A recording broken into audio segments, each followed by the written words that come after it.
Excellency, you may kindly take your seat. Your Excellency, the President, Your Excellency, the Deputy President, the Prime Cabinet Secretary, the leadership of both Houses of Parliament, the former Prime Minister, the former Vice President, all leaders present, distinguished ladies and gentlemen.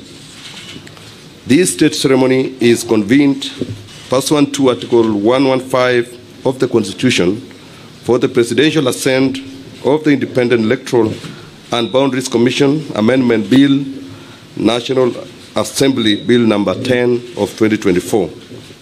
The bill was considered and passed by both Houses of Parliament, with the Senate granting its seal of approval on 17th June 2024, followed by the National Assembly on 20th June 2024.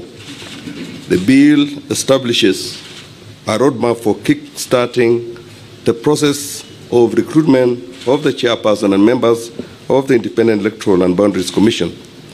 Additionally, the bill expands the criteria for eligibility to serve as members of the Commission by adding expertise in accounting or information and communication technology to the existing professional qualification, which include electoral affairs, management, finance, governance, public administration, and law. Your Excellency, with both Houses of Parliament having discharged their lawmaking mandate, Your Excellency, as the head of state and government, is most graciously invited to exercise your presidential prerogative as vested in you by Article 115 of the Constitution to assent to this legislation. Your Excellency, sir, permit me to now invite the Clerk of the National Assembly to convey the vellum copies of the bill for Your Excellency's presidential assent. The Clerk.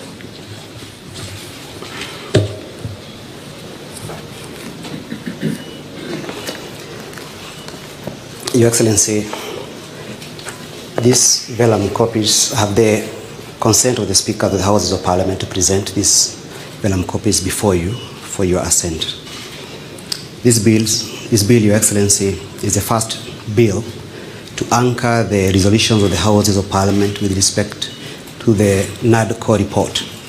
You recall, Your Excellency, the NADCO report was authored by a committee which was led by the former Vice President, Dr. Kalonzo Musyoka, and the leader of Majority Party in the National Assembly, the Honorable Kimani Ichung'wah.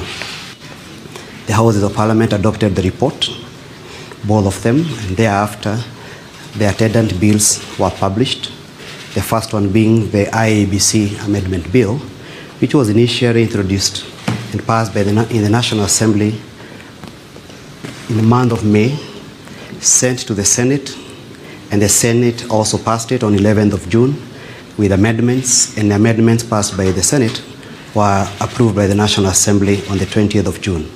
Your Excellency, this bill gives a roadmap to the formation of the IEBC. It commences with the IEBC selection panel, which will now comprise of 9 persons who are to be nominated in a competitive and transparent process by certain bodies, first of them being the Parliamentary Service Commission, which is required to nominate 2 persons.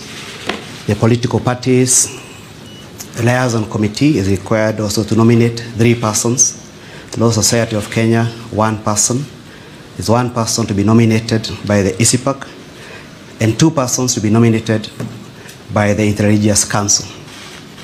The bodies which are nominating more than 2 persons, Your Excellency, are required to also observe the 2/3 gender rule, so as to ensure that the completeness of the panel observes the 2/3 gender rule as required under our Constitution. The bill, Your Excellency, also amends certain provisions relating to the term of the Secretary to the Commission, giving the Secretary a term of 4 years renewable once. Your Excellency, the bill also amends certain provisions relating to facilitation of IEBC with respect to its role on delimitation of boundaries, Your Excellency. allow me to join the rest. Thank you. Thank you. So, Your Excellency, Article 135 of the Constitution requires every presidential action to be under the hand and seal of the President. Sir, permit me now to invite you to affix the public seal of the Republic or the statute. Welcome, Your Excellency.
Your Excellency, in a symbolic display